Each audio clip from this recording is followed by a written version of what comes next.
Hey everybody, how are you today? Look, we want to pick up today with chapter 10, right, in our nutrition book, which we're going to talk about actually the developing staff and defining responsibilities. So there's a couple of components we're going to look at. Front of the house, back of the house, then also, once you establish some things, we're going to look at some training ideas, okay? Now, first thing, front of the house responsibilities are this.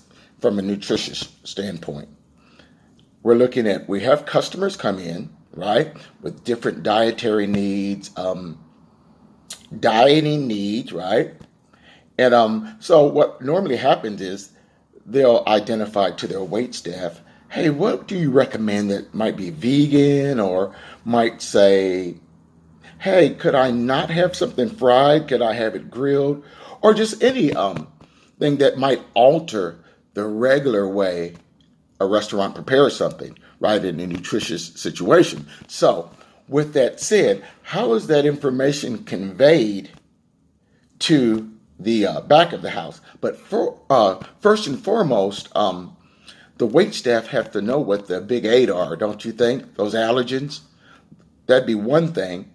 Then from a dietary point of view, that would mean I would probably need to know ingredients that are in dishes, or that are dishes that are served in your particular restaurant. But that's the responsibility also of the front of the house, to know what's in the dish, okay? Especially when it refers to allergens and stuff like that.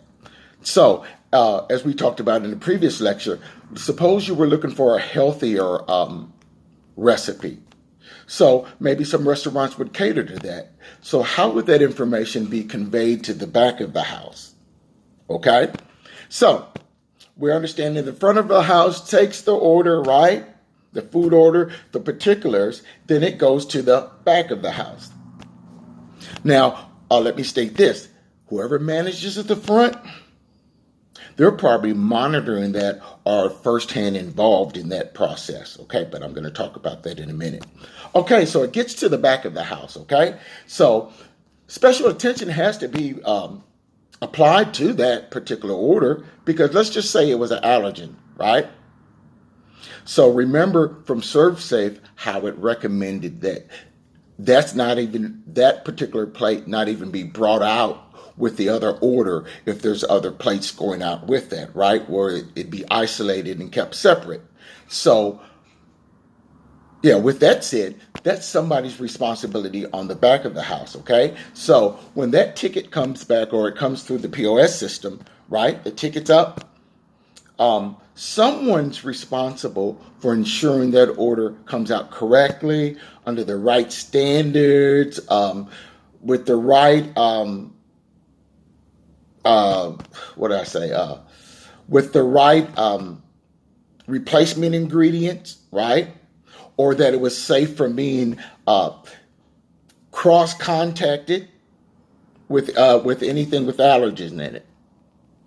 Okay? So, with that said, that's how both, I guess, the front and the back would work together, right? They have to work hand in hand. Now, it has to be someone's responsibility really to handle that special order as it goes from the front to the back. So now here comes the managerial thing. So in this chapter, you're going to see that ADDIE model that's displayed. So listen, you're going to find that in several of these courses that you're going to take, there's something that's always going to be done. You're going to see there's going to be an analysis, right? There's going to be a design. Something will be developed. Something will be implemented, and something will either be evaluated or monitored or documented. But when you pick up on the ADDIE concept in this book, that just makes sense, okay?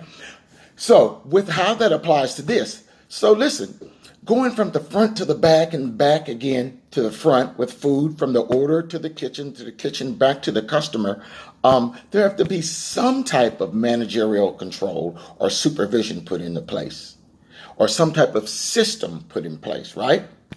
And what has to happen is that system has to be consistent, that it works for one thing, and that we all follow the model. So that would come under training, okay? So this is the problem, and I don't know if any of you have ever supervised before or been supervised, in the sense that the job has changed and more has been required of you. And from a management point of view, we call that a skill gap, where you have a certain level employee, skilled, right? But now you need them to be maybe a different level employee, or actually have a different level of skills or additional skills. So in our book, that's called a skill gap, okay? And that's part of training. How do I get my employee from where they are to where they need to be? Okay? So that's an overview of this chapter. Front of the house, back of the house, training, how it's implemented. I think we understand the why things are implemented, right? Okay, good deal. I will see you tomorrow.